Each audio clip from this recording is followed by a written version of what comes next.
Hello everyone, how's it going? Welcome to Combat Ready HQ. Welcome to a new video where we're doing a bit of an update on what's been going on in the British Army. We've got the Apache Mark 1 taking its last flight.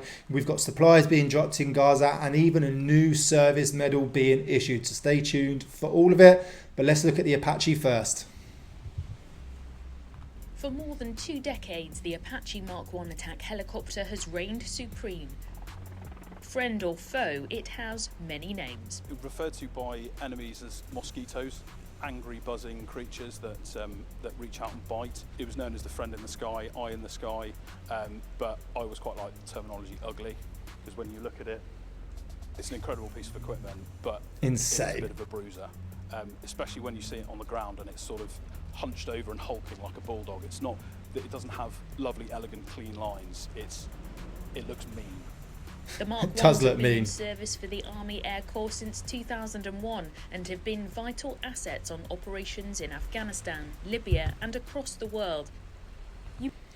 I remember using these in Afghan on OPENRUN and they are absolutely brilliant. Pilots are outstanding. Actually had Prince Harry once as a pilot when our JTAC was coordinating with him as I worked in the FSTs when I was out in Herrick. Brilliant pieces of kit. I think they look amazing though.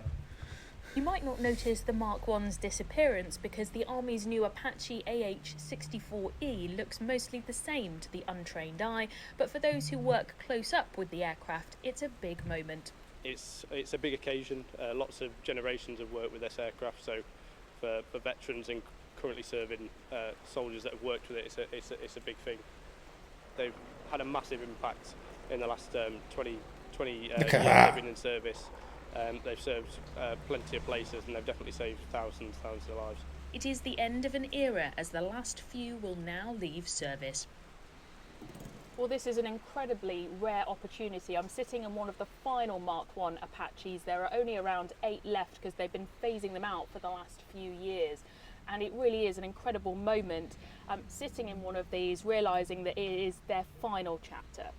It's a little bit of a weird one because I've seen things like the Gazelle last fly past and the Lynx back in the day, and it's quite different to see something I've actually worked on leave now, and it's nice that we've got something new to work on, but at the same time it's a little bit sad that the things I've worked on aren't going to be here anymore. I think it's a brilliant piece of kit.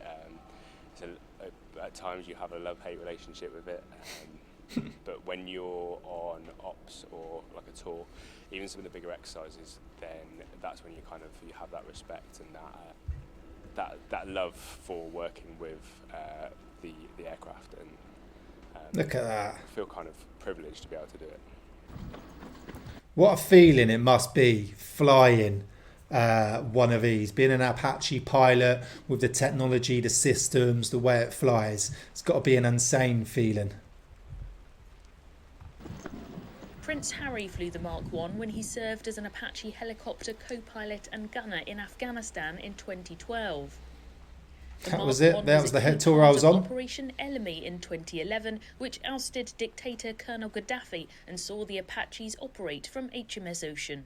That was, again, another step change in capability. We'd never operated attack helicopters from a ship before until one day we decided that we should.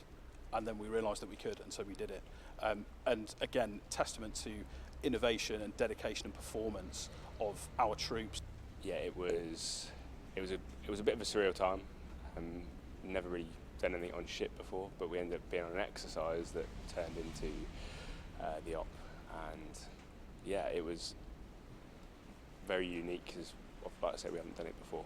Their final operational chapter has been completed in Norway on Operation Clockwork, where the British military, along with NATO allies, train in sub-zero temperatures. And then one final mission, a final fly past across the UK, taking in key locations. Encompassing Middle Wallop, where our pilots train, through Boscombe Down, where a lot of our trials and testing takes place, Leonardo helicopters in Yeovil, where the aircraft was manufactured, across defence equipment support in Abbey Wood in Bristol, where our civil service support partners work, over Lyneham, where our engineers train, and a number of other areas, and then finishing with the London helicopter lanes flying over our capital.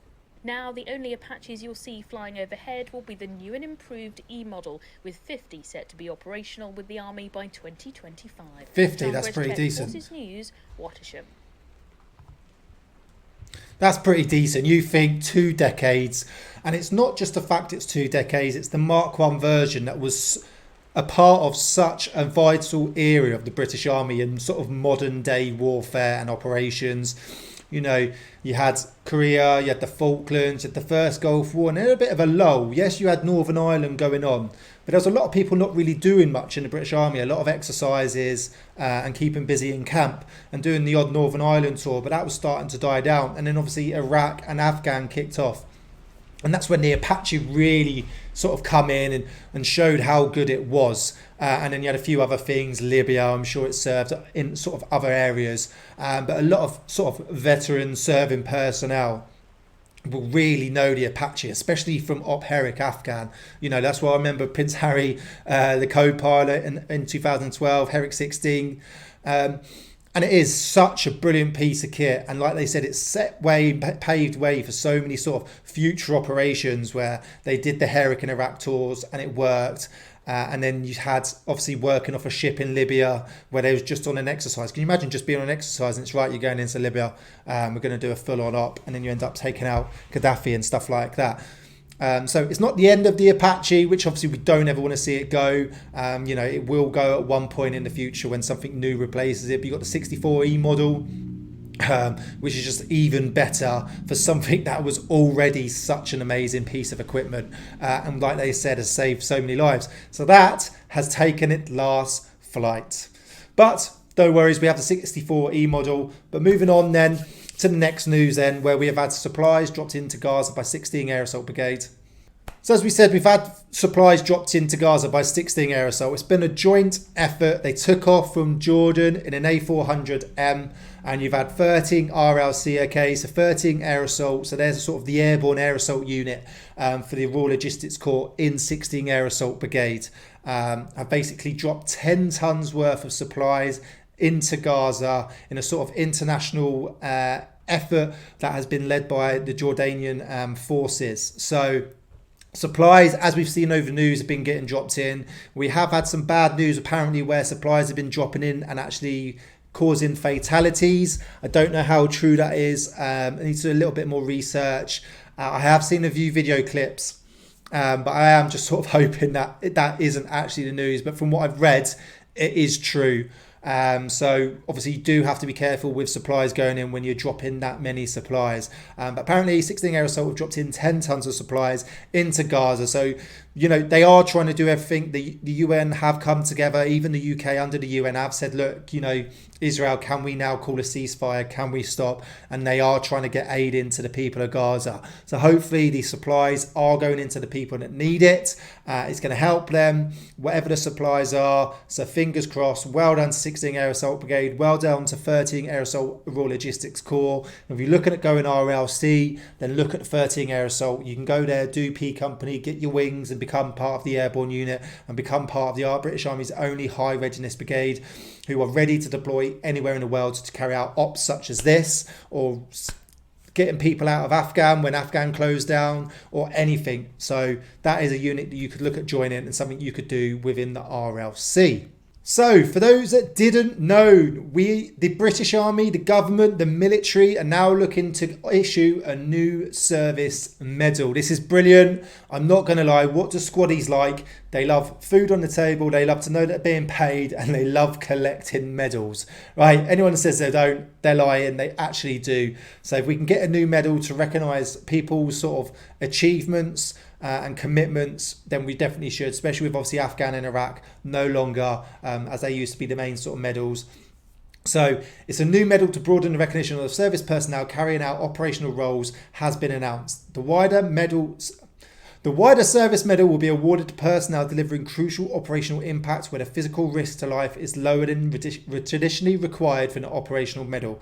So basically, what normally happens, you go away on ops and obviously there's a high risk to life. You're carrying out operations, dangerous operations for the military. Normally you have to serve a minimum of 28 days within that country to get a medal. They're doing it slightly different. So you're going away on ops, you're still sort of delivering crucial operational impact, because now there's a lot of non-kinetic, less high risk to life operations going on around the world. So they're going to issue this. The Royal Naval personnel deployed in the UK's continuous at-sea nuclear deterrence, soldiers deployed as part of the UK's reassurance to the people of Estonia. Glad to see Estonia people getting a medal for Estonia now. And RAF pilots and ground crew deployed to Estonia and Romania on NATO air, police and patrol will all be eligible for the award. That's amazing, because people were serving in Estonia on that border, carrying out operations, exercises daily, but weren't really getting recognised for it.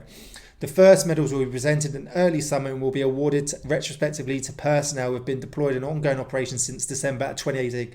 Brilliant. They're going to backdate it to 2018. So whether you're serving now or a veteran, you could possibly get this. The medal is being introduced to recognise the changing nature of operational activity whereby personnel are increasingly deployed or used to deliver operational impact but not necessarily in roles that expose them to physical risks. The MOD said, like I said, Afghan and Iraq died down, very kinetic, very high risk to life. But what's going on in the British Army the last 5 to 10 years hasn't been, so they need to reward people in a different way now. And I'm glad they're doing this. This is the difference, so you need to sort of listen to this. The activity does not fall within the traditional operational medal criteria that still relies on risk and rigour. So the medal will be given to those who have occurred 180 days of aggregated service on eligible operations. So you can accumulate it. So it's not a minimum of 28 days now. It's a lot longer. It's 180 days. So it's quite a few days, but people who go to Estonia normally go for around 6 months anyway. This means a standard deployment of 6 months with 2 weeks rest and recuperation would not qualify for their medal. It's mental, isn't it? You could deploy to Estonia for 6 months, get 2 weeks R&I in between, and you will not get a medal. Subsequent service of 180 days will result in the award of the bar to the medal up to a maximum of 3 bars. So basically, if you do 360 days aggregated, you'll have the medal plus 1 bar, another 180 days, another bar, another 180 days, another bar. That's it. It stops at 3 bars. Really good to see this. I think that's pretty crap, though, that if you do 6 months in Estonia, have 2 weeks R&R, they don't give you the medal. I think that's just a load of rubbish, in my opinion. But I am very, very glad that they are issuing the medal. This is what the medal looks like. Let's see if we can get a decent picture.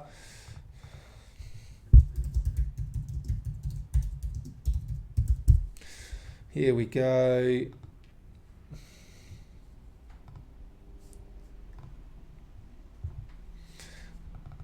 So you can see the medal there.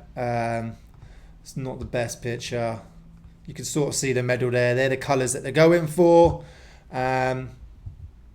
Sort of slightly bigger picture just so you can see it. So yeah, great news though.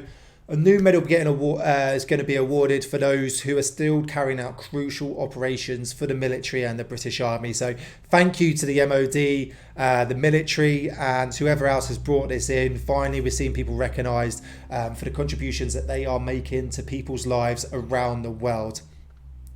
That brings an end to today's video. Hope you enjoyed it. If you did, let me know. I'm looking to carry out these videos maybe probably twice a week, maybe weekly, just to give you more of an update on what's going on in the military, give you my sort of review commentary, and just to let you know what is going on out there. As always, comment below what your thoughts are, and I'll see you soon.